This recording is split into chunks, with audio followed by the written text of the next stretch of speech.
Приветствую всех, друзья. Это новый формат. Вы на канале Нокта. У нас, вернее, он не совсем новый. Мы продолжаем цикл передач, посвященных истории нашего края, не только гагаузского сообщества, но в основном будем говорить об истории гагаузского сообщества. Это продолжение того, что мы делали в прошлом году, где были в основном мои монологи, основанные на книге Штефана Бежана.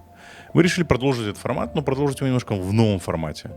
В формате беседы, диалога с историками, людьми, которые посвятили много времени его своего профессионального труда изучению истории края, не только Гагаузии или гагаузского сообщества, но и Бессарабии в целом. И сегодня мы поговорим о таком периоде нашей истории, о румынском периоде нашей истории или межвоенном периоде нашей истории, который в Республике Молдова знают мало. Не то чтобы он мало исследован, но его знают, вернее, в общественном мнении о нем знают очень мало, особенно на юге Республики Молдова в автономном территориальном образовании Гагаузии. И сегодняшнюю передачу я проведу вместе с Октавианом Цику, доктором истории, профессором Молдавского государственного университета. Октавиан, приветствую вас, рад вас видеть у нас в студии. Добрый день, спасибо за приглашение. Да. Мы с вами мы договорились, что мы с вами проведем 3 передачи, посвященные 3 темам. Может быть, получится провести больше, но на данном этапе мы говорим с вами о 3 темах. Мы поговорим с вами о румынском периоде истории, дальше мы поговорим с вами об оккупации Бессарабии и о депортациях. Да? Тема, которую вы очень хорошо исследовали, у вас по этому поводу есть и книги, которые вы написали, и которые у нас здесь в студии. Надеюсь, получится очень интересная дискуссия. Мы планируем где-то в рамках одного выпуска 30-40 минут, в зависимости от того, как пойдет дискуссия. Румынский период истории, он на самом деле, вокруг него очень много мифов, особенно в Гагаузии он очень сильно демонизирован. И вообще в молдавском обществе его либо идеализируют, либо демонизируют. И особенно сильно его демонизируют в Гагаузии, и вы наверняка знаете, вы помимо того, что вы историк, вы еще и политик, вы изучаете общественное мнение, общаетесь с людьми, пытаетесь выяснить политические настроения, и наверняка вы наблюдаете и обратили внимание на то, что в Гагаузии до сих пор румынизация является такой страшилкой очень серьезной, которую используют пророссийские политики.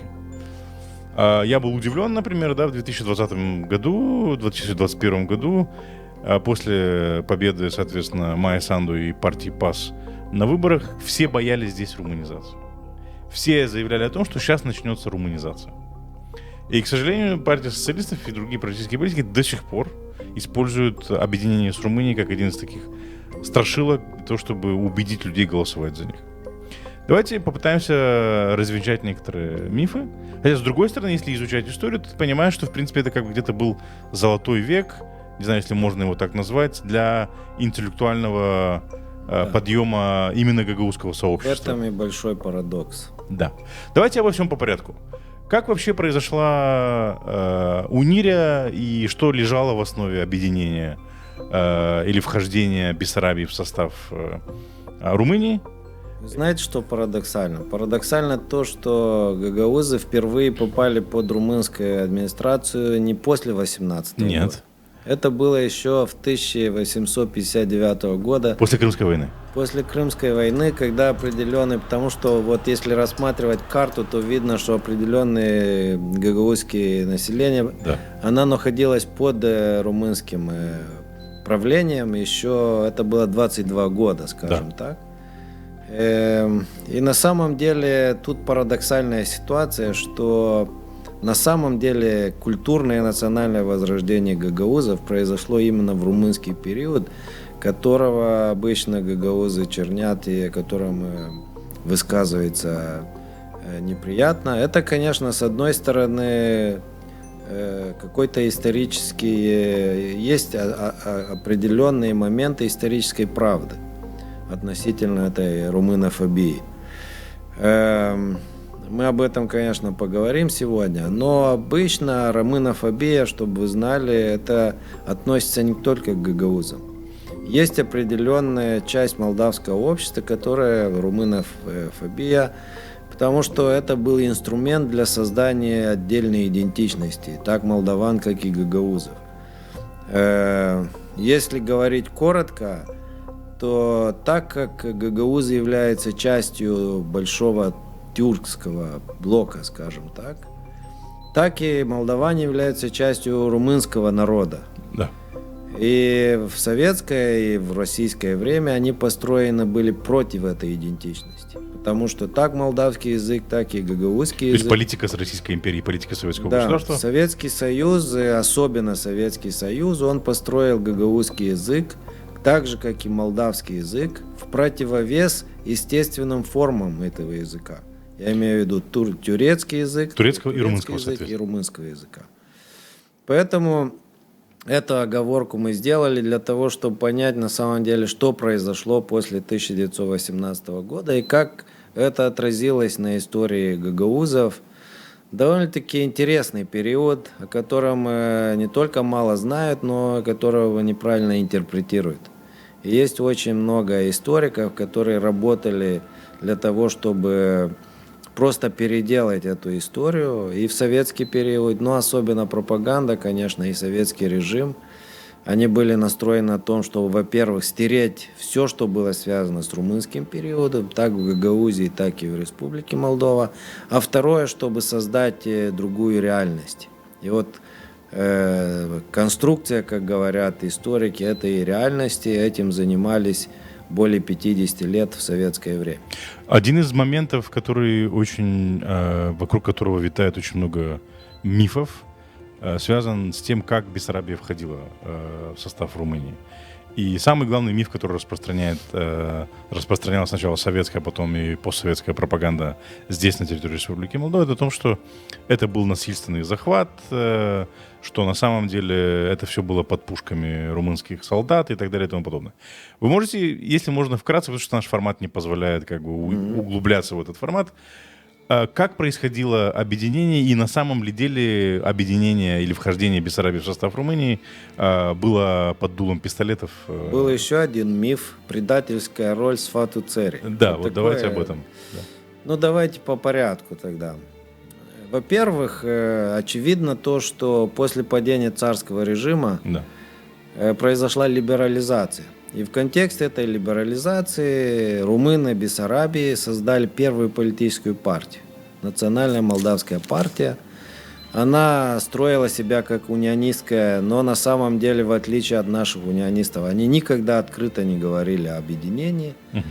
И один из пунктов этой партии было создание парламента и автономия Бессарабии в составе Российской империи. Был создан Сфату Цери, это был первый парламент в истории Республики Молдова в ноябре 1917 года. Там, кстати, входили 3 гагауза, или, по крайней мере, представители болгарско-гагаузского меньшинства. Это Михаил Стоянов, это Думитру Топчиу из Тамай и Георгий Кара. Кара, да. И эти депутаты представляли интересы болгарско-гагаузской, как и Месерков, был такой очень известный интеллектуал болгарский, впоследствии македонцем стал. Но что очень важно, Сфату Цери был первым не избранным, а назначенным парламентом по критериям выбора. То есть политические партии, меньшинства, лиги, профсоюзы, они, в том числе учителя и священники, выдвигали своих представителей в этом парламенте. Выборов не могло быть, была война, они как таковой и не были никогда. Но это был орган, утвержденный Российской империей. Утвержден, конечно, Временным правительством. Да. И Инкулец, как председатель, он являлся представителем Петрограда в Кишиневе. Поэтому его избрали как президент. Он был представителем от Петрограда. После большевистской революции очень коротко была провозглашена Молдавская Народная Республика. Республика демократа Молдавян. Молдавская демократическая республика. 2 декабря очень скоро эта республика провозгласила себя независимой 24 января 2018 года. И то есть события развивались очень стремительно. Очень стремительно. Это наиболее короткая республика в истории не только нашей истории, но в мире, она продержалась 61 дней. Это республика. То есть с момента провозглашения до момента вхождения... Что произошло на самом деле? Просто из-за того, что революция произошла, рухнул Румынский фронт, где румынские войска вместе с российскими войсками держали натиск немцев, австрийцев, венгров, болгаров и турков. Бессарабия стала центром борьбы между большевиками и российской армией, которая осталась верной Временному правительству. И в этой борьбе появилась перспектива того, что так Румыния, как и Бессарабия могли стать первыми советскими республиками.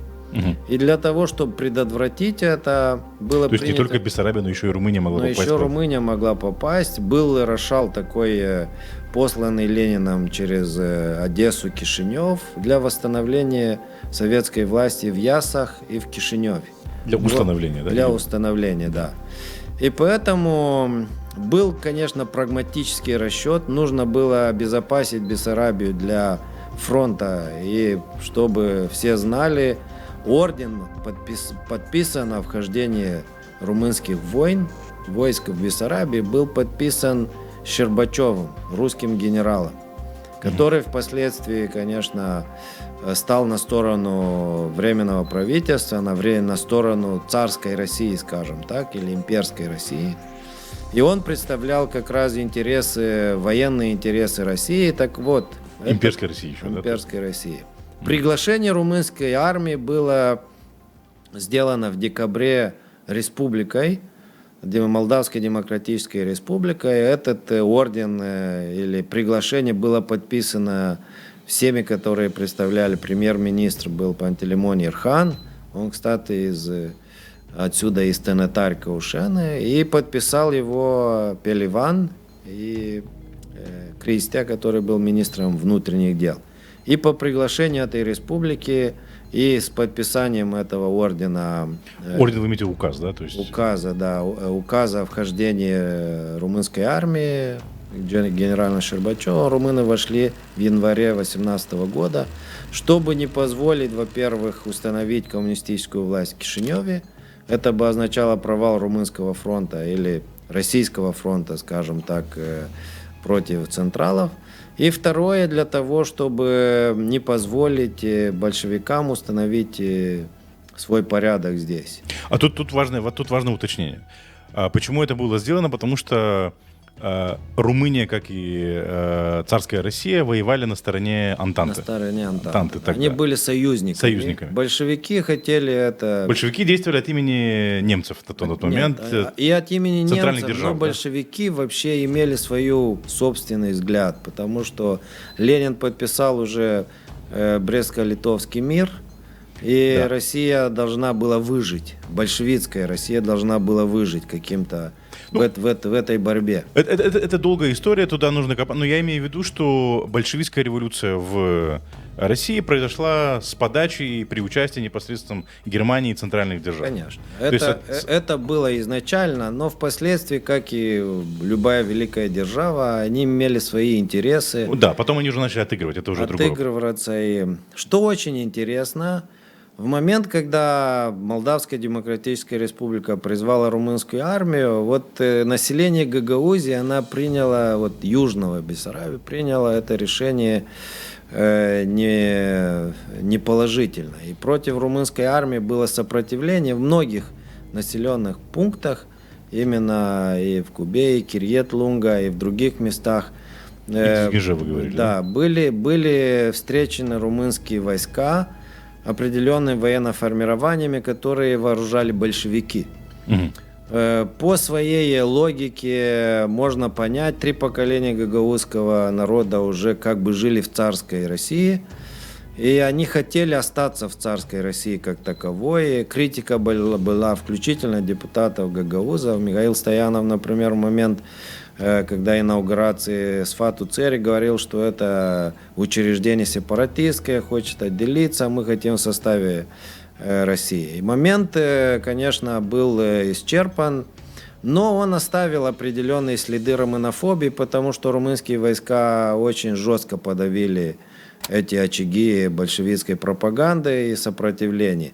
И на этом фоне... Еще в 18 году. Еще в 18 году. Кстати, освобождение Бессарабии это была полноценная военная операция. То есть там погибли и военные с румынской стороны, и большевики, но очистили полностью. А кто им сопротивлялся? Вот эти очаги сопротивлялись? Большевики, Румченрод, фронт-отдел был такой создан еще. Румченрод это был румынский отдел большевиков в Одессе, и фронт-отдел был в Кишиневе.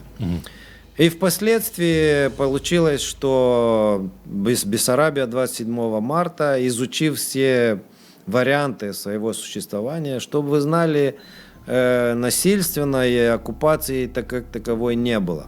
Браштяну, румынский генерал, он сказал четко: мы освободили от большевиков, вы делаете дальше, что хотите с республикой. Что молдаване сделали? Они провозгласили свою независимость 24 января.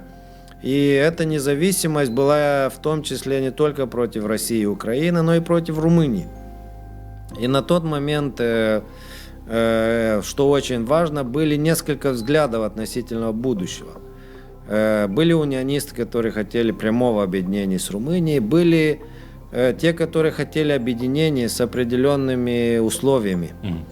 И в конечном итоге автономия. Они получили большинство, но были и конфедеративы. Был такой депутат Владимир Цыганко, который хотел федерации между Королевством Румынии и Республики Молдова. Они понимали, что объединение неизбежно, нужно было сохранить какую-то свою идентичность внутри. В конечном итоге объединение было решено в Ясах и в Кишиневе после того, как Румынское королевство согласилось на 11 условий. Эти условия означали автономию, сохранение Сфату Церий, внедрение аграрной реформы и права для меньшинств. И что очень важно, это был универсальный голос. Это Бессарабия раньше Румынии внедрила это, скажем так. Королевство Румынии позже. Избирательное право. Избирательное право. Оно было еще определено принципами создания Молдавской Демократической Республики. И после того, как Румыния согласилась, был голос. И было голосование в Сфату Церии. 86 депутатов из 128 проголосовали за. Включительно гагаузские депутаты, их не было 27-го. Ни Топчиу, ни Кара не присутствовали на этом голосе. Но на это голосование, которое произошло, там за 4 часа решилась судьба Бессарабии. В принципе, голосовали поляки в целиком, вся община голосовала, Феликс Дудкевич.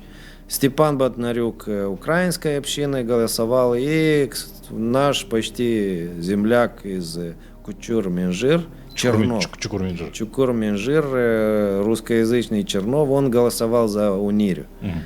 И после этого был короткий период автономии. Эта автономия Россия большевистская и империальная использовала против Румынии. Поэтому... То есть мы видим определенные параллели с гагаузской автономией. Да, с Гагаузией использование рычагов этой автономии против румынского государства. И тогда в ноябре она была упразднена еще одним голосованием. Кстати, чтобы вы знали, голосование было 5 раз. Объединение Молдовы с Румынией. Было 2 в 18-м, в 19-м уже 90 депутатов и 36 сенаторов, избранных от Бессарабии, третий раз повторно, потом было утверждено парламентом Румынии и указом короля. И все это было оформлено до 1919 года в конечном итоге. И после этого начинается полномасштабный процесс интеграции Бессарабии в составе румынского государства. Это был нелегкий путь для Бессарабии и для Румынии в целом. Было окончание войны. К этому моменту, чтобы говорить, не только Бессарабия объединилась, и Трансильвания, и Буковина. Ну да, после всего этого была коронация, по-моему... Была коронация уже в 22-м году, но в 18-м произошло округление Румынии, скажем так. Мы называем это Большая Румыния или Великая Румыния. Да. Румыния-Маре, да? Румыния-Маре так называют. И практически удвоилась территория и население. И процесс униформизации был очень нелегким. Он завершился тем, что в 1923 году была принята Конституция Румынии, которая являлась наиболее демократической в истории Румынии.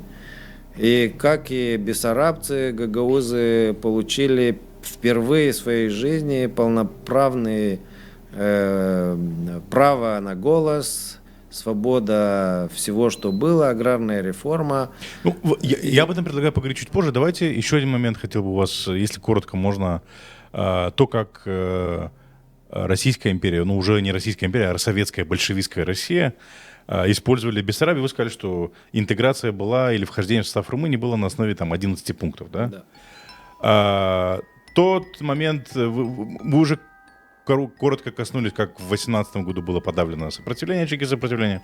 Еще одно сопротивление, еще один очаг сопротивления, которым все знают, как татаро-бунарское восстание, тоже, очевидно, было инициировано большевиками. Вот об этом, если можно, как его и насколько я понимаю, татаро-бунарское восстание, из него Румыния уже извлекла определенные уроки и провела ту самую аграрную реформу, которая, в принципе, решила частично проблемы здесь, в том числе и на юге. Кем она была инспирирована? Ну, для того, чтобы легче понять, это примерно то, что происходит в Украине. Угу. То есть определенное население В Донбассе вы имеете в виду? В Донбассе настроено против Украины из коренного населения путем интервенций со стороны. Вот то же самое было в период Румынии. Я написал книгу, называется «Бессарабский вопрос и советско-румынские отношения». Это моя докторская диссертация, да. Я получил за нее государственную премию в области науки и литературы именно за то, что это был впервые новаторский подход. Я изучал эту проблему, потому что Советский Союз действовал против Румынии на 3 фронтах. И Бессарабия была краевым камнем, скажем так. Это не только против Румынии, чтобы знали, против Польши и против балтийских государств. Это был такой отголосок мировой революции. Они хотели экспортировать революцию на Балканы и в соседние страны. Эти страны боролись с советским режимом. Но первое, что сделал Советский Союз, это организация подрывной деятельности внутри Бессарабии. Они любым способом использовали людей, недовольных румынским правительством, для того, чтобы свергнуть внутри страны режим и привести к власти большевиков. Это было первое. Второе, это было организация целенаправленная против восстаний, так называемых восстаний. Но это, собственно, были организованы извне. Татарбунал был пиком. До этого был Хатин в 19 году и в Бендерах. Были две, скажем, со стороны. Они просто перешли Днестр, военные организации, и попытались захватить власть. И был очень жесткий отпор со стороны румынской армии и в Хатине, и в Тегине. Ну, насколько я видел статистику, где-то 700 солдат-пограничников румынских за весь период. За весь период. Да, это был очень тяжелый сектор для Румынии. Это была самая уязвимая граница для Румынии, не только для Румынии, и в других странах, которые граничили с Советским Союзом. И татаро-бунарское восстание, это было апогеем. Она была организована Коминтерном. Был в Харькове, в Одессе комитеты по организации. Перевели через Днестр оружие, вооружали, создали военные отряды. И именно в местах, где за период туркского, скажем так, царского периода были колонизации, румыны были меньшинством. И участвовали в том числе гагаузы, в том числе русские и украинцы. Единственные это поляки и немцы, которые остались в стороне. И, конечно, румынские крестьяне, они не поддержали. Но это была полноправная военная операция. Она началась в середине сентября. Да, полноценным. Там был Клюшников, один Ненин его называли, организатором, скажем. Захватили в Татарбунаре власть. Попытались в других селах, но со стороны Белгорода, читать Албы на тот момент и Констанции подоспела помощь, и в конечном итоге этот мятеж был подавлен. Это было последним моментом, скажем так, и советская историография признавала апогеем, скажем так, борьбы за отсоединение Бессарабии. Что интересно, что во время революции всплыла идея Молдавской Советской Республики. Что и впоследствии, это был 3-й проект или третья стратегия Российской империи против Румынии – это создание молдавской идентичности. То есть они создали Молдавскую советскую автономную республику в Украине с намеком на то, что эта республика впоследствии должна объединиться с Бессарабией и создать Молдавскую советскую республику. Так как, что самое интересное, что в этом году и был инициирован этот проект еще в феврале, и он всплыл даже в контексте татарбунарского восстания, и впоследствии уже 12 октября 24 была создана эта республика. И, в Харькове, да? И это было в Балте в начале, а потом столицу перевели в 29 году в Тирасполь. И что самое интересное, что когда Советский Союз понял, какую опасность представлял собой Гитлер и нацистская Германия, они вошли в так называемую коллективную безопасность, Лигу наций, подружились с Западом, и тогда вот вся эта пропаганда исчезла. То есть в 1934 году Румыния и СССР возобновили отношения, но это не означало конец пропаганды внутри Румынии, потому что уже посольство являлось очагом создания коммунистического движения в Румынии и дестабилизации Румынии, как и впоследствии показало вообще в 1940 и в 1941 году, когда было рассекречено все, что связано с деятельностью советского посольства в Румынии. Теперь возвращаясь к гагаузам. И как это межвоенный период отразился на, скажем так, подъеме культурном? То есть мы все знаем, да, что стали появляться книги на гагаузском языке, и тут же можно было бы коснуться вопроса идентичности. Опять же, мы знаем, что в межвоенный период активное сотрудничество или деятельность, получается, посла Турции в Бухаресте на территории Бессарабии среди гагаузского сообщества по продвижению турецкого языка. И тогда, в принципе, никто не занимался сочинением и составлением какого-то гагаузского языка. Да? То есть как бы вся элита ориентировалась на турецкий язык как язык, как бы это назвали, да, язык элиты, где говорят образованные люди на турецком языке, отправляли людей в Турцию учиться. Гагаузский язык тогда не появился. Давайте об этом. Первое, самое интересное. Румынский период, он единственный период в истории гагаузов, когда почти все гагаузы жили в одном государстве. Ну, получается. То есть до объединения с Румынией гагаузы были в Румынии, в Добруджи, были в Царской империи, были в Османской империи. Да. И так получается, что почти 98% всех гагаузов мира оказались в румынском государстве. Ну, за исключением гагаузов Тракии. Да. Второе – это демографическая констатация. Во время румынского правления получается рост гагаузского населения на 75%. То есть получается, что 58 тысяч, которые были в царское время, стали 98 тысяч почти в румынской.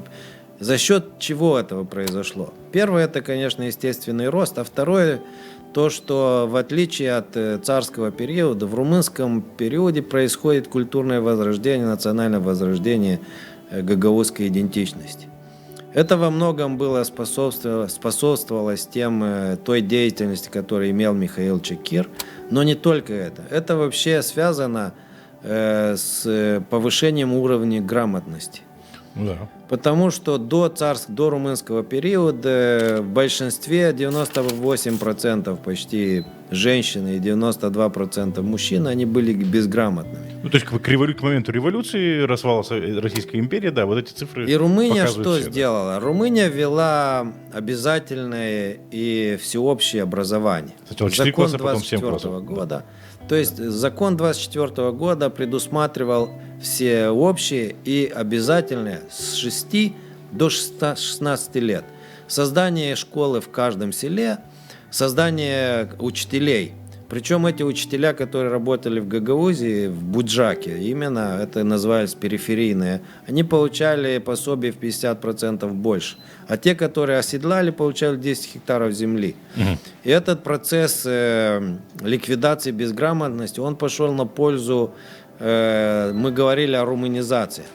За счет румынизации и образования произошло преобразование гагаузского народа, потому что через румынскую культуру они осознали, что такое гагаузский национализм. Именно в этот период появляется первая история гагауза в 1934 году Михаилом Чекиром, появляется первый словарь в 1938 появляется первая Библия, переведена на гагаузский язык, и мы вообще говорим о гагаузской идентичности как отличительной болгарской, румынской и российской, потому что вообще в этот период мы наблюдаем становление гагаузской идентичности так против болгарской, против российской и против румынской в то же время.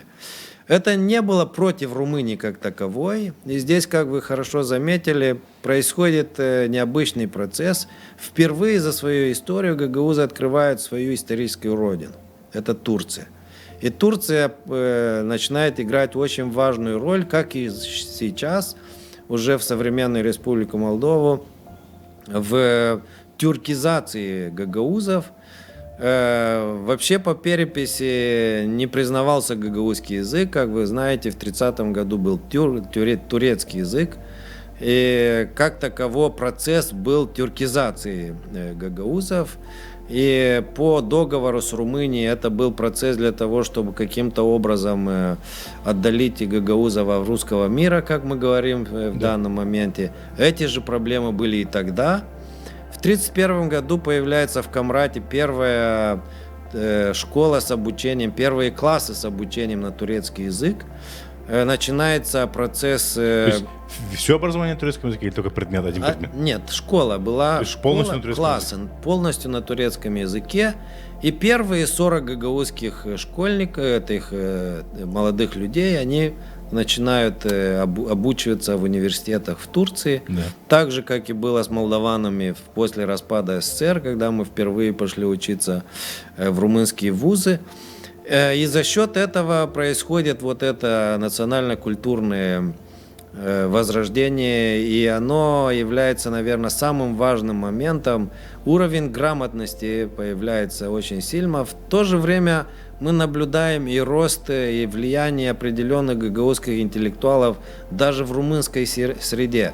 Есть очень много и Макриш, и Барладяну, и Топчиу, и другие люди, которые и на уровне Академии наук, и в политической сфере, и в инженерской, и фольклор, и этнографии, и историки, и художники. И это как раз очень важный момент, скажем так, расцвета.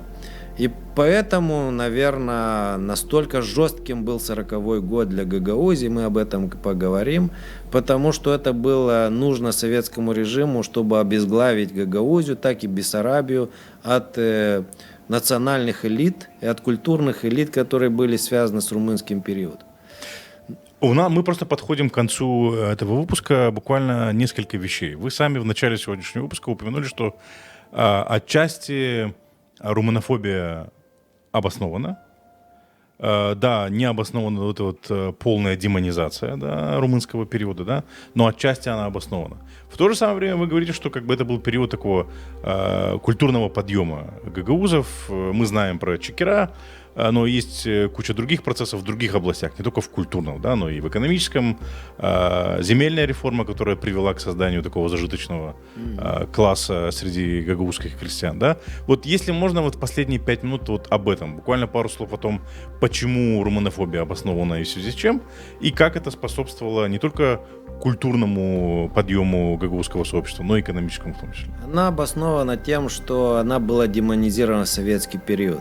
Советский Союз просто антагонистично, то есть Румыния против СССР. Но на самом деле, что имело под собой определенно, это, во-первых, образование. Она была каким-то образом насильственное образование. То есть в школах били, это было очевидно, и все знали об этом.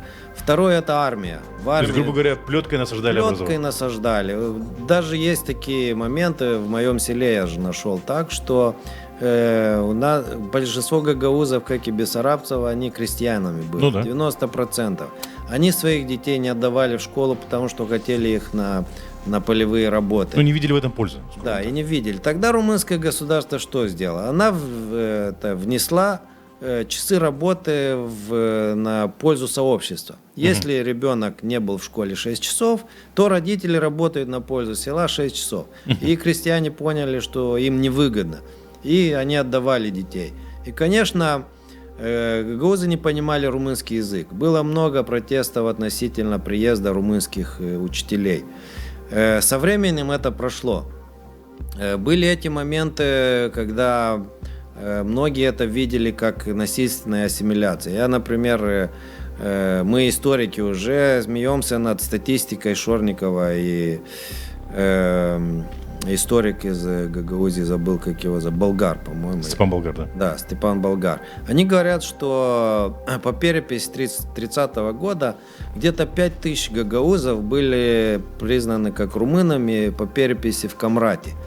Но если там мы посмотрели по статистике, вообще в Камрате в 30 году было 2000 румын.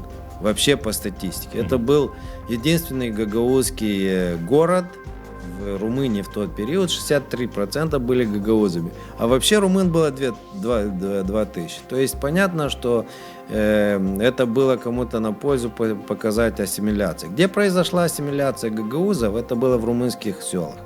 Вот как Башкалия, например, где было много гагаузов, они превратились в румынок, потому что большинство населения были румынами, но от этого страдали, не страдали, а произошел естественный процесс и с дьяковыми, и с другими, и с болгарами, и с украинцами, потому что обычно, если большинство румынское, в селах это происходит румынизация. Так это произошло не только в молдавском селе, это произошло и в других селах. Где-то, значит, гагаузы ассимилировались, стали болгарами, где-то болгары ассимилировались, стали гагаузами. Я хочу еще один как момент. Я еще один момент.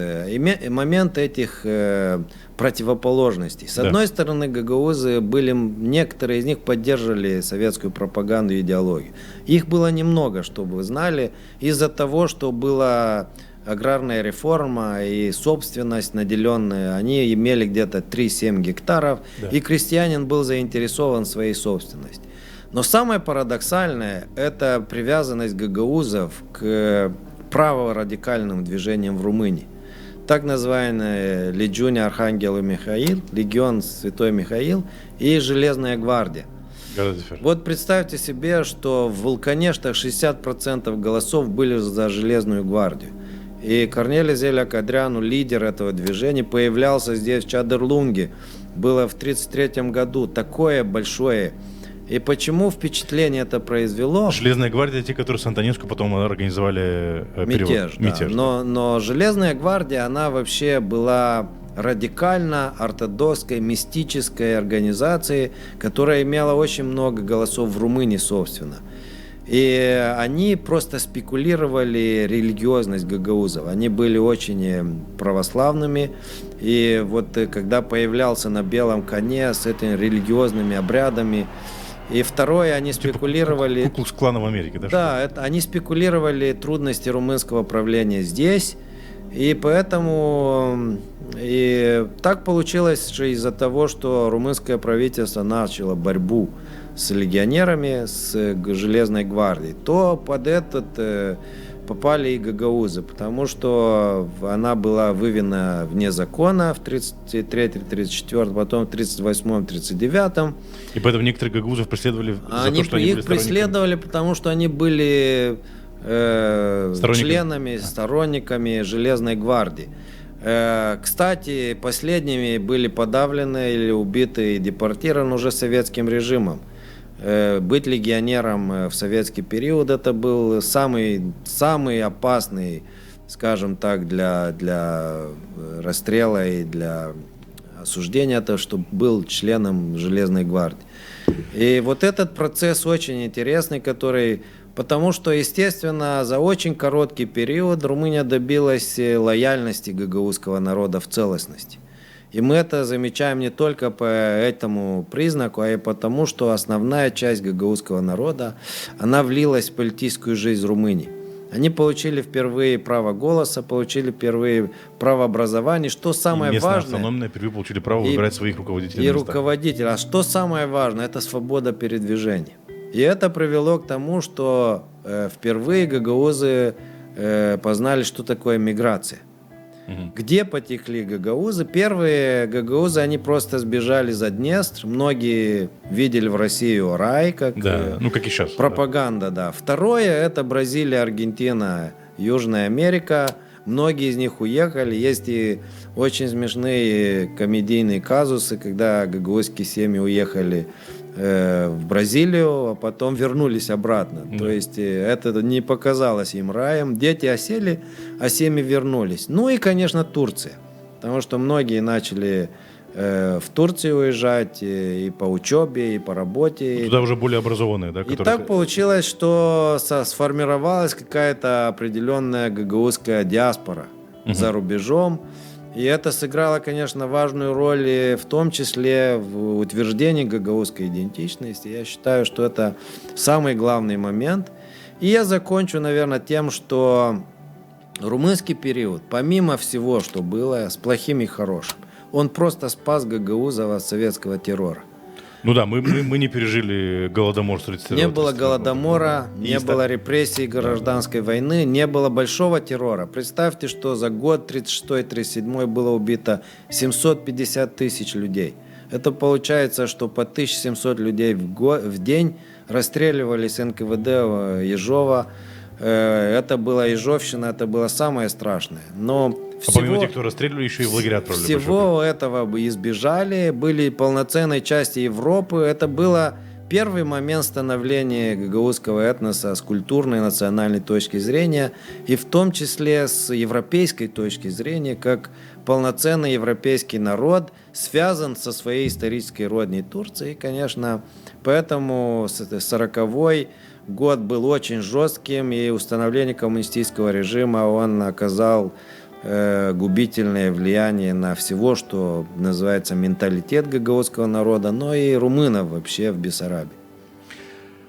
Господин Цику, я благодарю вас за эту дискуссию. На этой ноте я предлагаю завершить этот выпуск.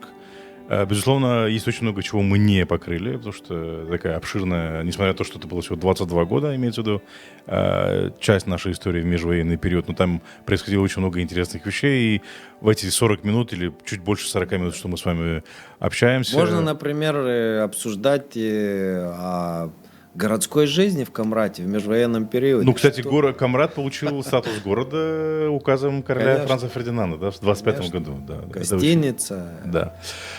Я предлагаю завершить сегодняшний выпуск. Мы, безусловно, продолжим в других выпусках обсуждать тему межвоенного периода, да, но прерваться и встретиться с вами в следующем выпуске, где мы поговорим об оккупации Бессарабии советскими войсками, да, и к чему это в конечном итоге привело. Друзья, это проект Nocta History, где мы говорим об истории нашего края, имеется в виду края юга Республики Молдова и Республики Молдова в целом. Подписывайтесь на нас, не забывайте делиться этим видео, ставить лайки и комментировать, высказывайте свое мнение, что вы думаете по этому поводу. Увидимся в следующем выпуске Nocta History. До свидания.